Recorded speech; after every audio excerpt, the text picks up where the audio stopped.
अस्सलाम वालेकुम बच्चों, आज हम न्यू चैप्टर स्टार्ट करने वाले हैं जो कि है chapter number 13 chemical effects of electric current. बच्चों, जब भी हम इलेक्ट्रिक करंट की बात करते हैं तो इसका मतलब ये है कि हम लोग इलेक्ट्रिसिटी की बात कर रहे होते हैं। इलेक्ट्रिसिटी या electric current flow of electrons की वजह से बिल्ट होती है, बनती है, या फिर ऐसे कह सकते हैं कि इलेक्ट्रिकल चार्ज्ड पार्टिकल्स जो होते हैं, इलेक्ट्रिकली चार्ज्ड पार्टिकल्स, वो इलेक्ट्रिक करंट या इलेक्ट्रिसिटी को बनाती हैं। अब इलेक्ट्रिक करंट जो है इसके आफ्टर इफ़ेक्ट्स भी होते हैं। आफ्टर इफ़ेक्ट्स जैसे कि मैग्नेटिक इफ़ेक्ट, हीट इफ़ेक्ट या केमिकल इफ़ेक्ट्स। इस चैप्टर में हम केमिकल इफ़ेक्ट्स डिटेल में पढ़ेंगे। केमिकल इफ़ेक्ट्स मतलब कि जब इलेक्ट्रिसिटी अप्लाई की जाए और केमिकल रिएक्शन जब हो तो कौन कौन सी चेंजेस आएंगी, कौन कौन से रिएक्शंस होंगे, इनके बारे में इस चैप्टर में डिटेल से पढ़ने जा रहे हैं हम लोग। इंट्रोडक्शन देख लेते हैं जी। हमें कैसे पता चलेगा इलेक्ट्रिक करंट या इलेक्ट्रिसिटी की प्रेजेंस का? जब भी हम लोग किसी भी अचानक से किसी भी सर्किट में हमारा हाथ आ जाता है, हमें इलेक्ट्रिक शॉक लगता है, तो उससे हमें पता चलता है कि यहाँ पे इलेक्ट्रिक करंट या इलेक्ट्रिसिटी की प्रेजेंस है। उसके अलावा जब भी हम लोग इलेक्ट्रिक बल्ब जो है उसका बटन स्विच ऑन करते हैं तो वो ग्लो करना शुरू कर देता है। जब भी हम उसे स्विच ऑफ करते हैं तो उसका ग्लो ख़त्म हो जाता है।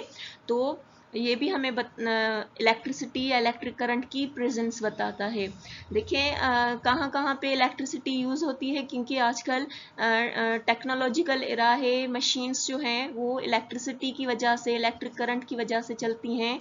चाहे वो हमारे हाउस होल्ड अप्लाइंसेस हों, ये भी इलेक्ट्रिसिटी यूज़ करती हैं। उसके अलावा इंडस्ट्रीज़ जो हैं, एंटरटेनमेंट की जो मशीनरीज हैं, और ट्रांसपोर्ट, कम्युनिकेशन, देखिए कौन कौन सी हाउस होल्ड अप्लाइंसेस हो गई, machines, blenders, vacuum cleaners, batteries, car batteries जो हैं, उसके अलावा refrigerators, television, mobile phones, fan, computers, ये सब जो हैं ये अप्लाइंसेस, ये डिवाइसेस जो हैं इलेक्ट्रिसिटी के वजह से ही चलती हैं।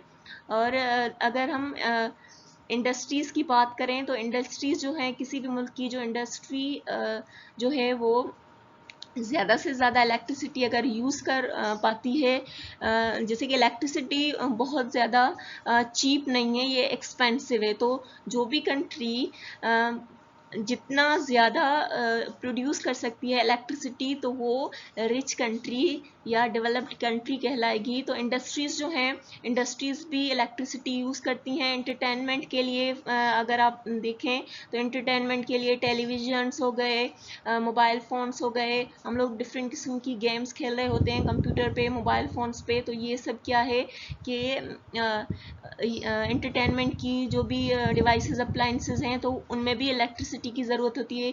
अक्सर गेम वाली जो डिवाइसेस होती हैं उनमें बैटरीज इस्तेमाल होती हैं जो कि एनर्जी स्टोरेज डिवाइसेस हैं।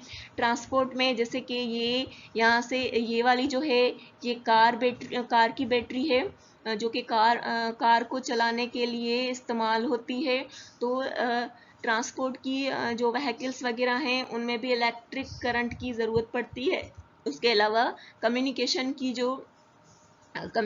के लिए जो अप्लाइंसेस या डिवाइसेस इस्तेमाल होती हैं, जैसे टेलीविज़न हो गया, टेलीफोन, और कंप्यूटर्स हो गए। उसके अलावा न्यूज़पेपर हो गए, न्यूज़पेपर की प्रिंटिंग वगैरह का जो प्रोसेस होता है उसमें भी क्या होता है कि इलेक्ट्रिक करंट ही यूज़ होता है।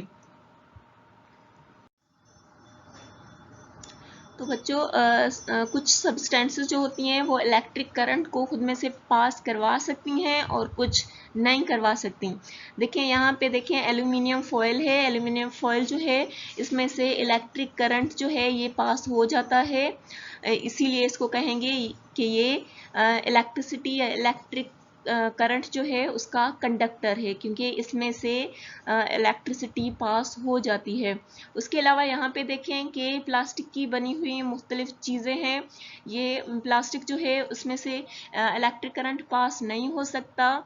तो इसीलिए इसको कहेंगे कि ये इंसुलेटर है। उसके अलावा यहाँ पे आयरन को देख लें कि आयरन जो है, आयरन में से या आयरन की बनी हुई चीज़ों में से इलेक्ट्रिक करंट पास हो सकता है, तो इसको कहेंगे आयरन भी जो है वो इलेक्ट्रिक करंट को पास करवा सकता है, तो ये कंडक्टर है। यहाँ पे देखें, यहाँ पे डिस्टिल वाटर मतलब कि प्योर वाटर है, इसमें को डिस्टिल वाटर या प्योर वाटर जो है, इसे क्यों प्योर वाटर कहा जाता है, क्योंकि इसमें आयंस जो होते हैं वो नहीं होते, इसीलिए ये प्योर होता है। इसमें से इलेक्ट्रिक करंट जो है वो पास नहीं हो सकता। ये डिस्टिल वाटर जो है उसमें से इलेक्ट्रिक करंट पास नहीं हो सकता, तो इसीलिए ये इंसुलेटर है। और यहाँ पे देखें कि ये वुड लॉक्स हैं, वुड लॉक्स या वुड में से बनी हुई जो भी चीज़ें, जो भी फर्नीचर है, तो उनमें से इलेक्ट्रिक करंट पास नहीं हो सकता, तो ये भी इंसुलेटर्स हैं, इनमें से इलेक्ट्रिक करंट पास नहीं होता। यहाँ पे देखें ये कॉपर वायर्स हैं, कॉपर वायर में से इलेक्ट्रिक करंट पास हो सकता है। ये डिफरेंट चीज़ों को इलेक्ट्रिसिटी देने के लिए इस्तेमाल होती हैं। देखें ये वायर्स में इस्तेमाल हुई हैं कॉपर वायर्स, और इनमें से इलेक्ट्रिक करंट पास हो सकता है, तो ये कंडक्टर्स हैं। इलेक्ट्रिक करंट को देख लेते हैं जी। What is electric current? Flow of electrical charges और flow of electrons builds electric current. जो इलेक्ट्रिकल चार्जेस जो हैं या इलेक्ट्रॉन्स जो हैं, उनकी जब फ्लो होगी तो वो इलेक्ट्रिक करंट बनाएगी। अब करंट जो है उसका एसआई यूनिट जो है वो एम्पियर है। और एक सर्किट देख लेते हैं कि किस तरह से इलेक्ट्रिक करंट काम करता है। देखें ये एक सिंपल सर्किट है, इलेक्ट्रिकल सर्किट। तो यहाँ एक बल्ब जो है वो कनेक्टेड है बैटरी से कनेक्टेड है, बैटरी के दोनों टर्मिनल से। देखें ये एक बल्ब और ये बैटरी, और ये कनेक्टेड हैं आपस में थ्रू दीज वायर्स।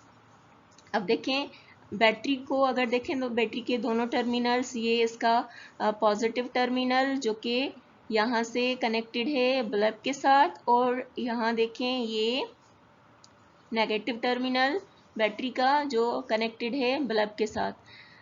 और यहाँ देखें ये जो है ये वाला हिस्सा जो सर्किट का, ये बेसिकली इनकम्प्लीट सर्किट है।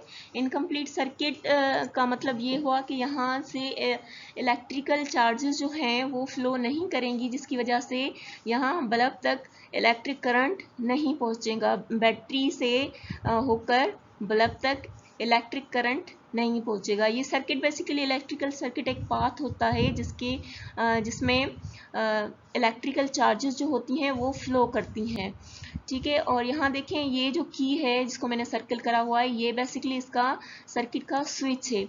जैसे आप घरों में अपने बल्ब जो हैं उसको, बल्ब को स्विच ऑफ या स्विच ऑन कर रहे होते हैं, वो बेसिकली क्या है कि आप उसकी की के बीच में स्पेस क्रिएट करते हैं, या उसकी की जो है उसको कनेक्ट कर देते हो पूरी बैटरी सर्किट को, मतलब बल्ब और बैटरी को कनेक्ट करते हो।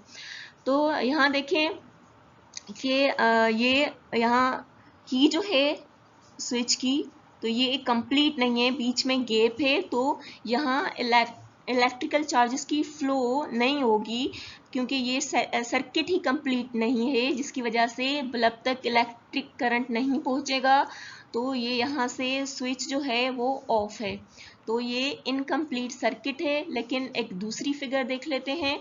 यहाँ देखें ये जो की है या स्विच कह लें इसे, ये यहाँ ऑन है। स्विच ऑन होने की वजह से ये पूरा सर्किट जो है कंप्लीट है, और बैटरी से लेकर यहाँ बल्ब तक फ्लो कर रहे हैं इलेक्ट्रिकल चार्जेस, इलेक्ट्रॉन्स फ्लो कर रहे हैं, जिसकी वजह से इलेक्ट्रिक करंट पैदा हो रही है जो बल्ब की तरफ जा रही है, और जिसकी वजह से ये बल्ब जो है इसके फिलामेंट्स जो हैं इनमें हीट जो है वो इंक्रीज होगी, जिसकी वजह से ये ग्लो करना स्टार्ट हो जाएगा। और यहाँ पे बल्ब जो है ग्लो क्यों नहीं कर रहा यहाँ, क्योंकि यहाँ सर्किट कंप्लीट नहीं है, क्योंकि यहाँ इसका स्विच जो है वो उसके बीच में गैप है।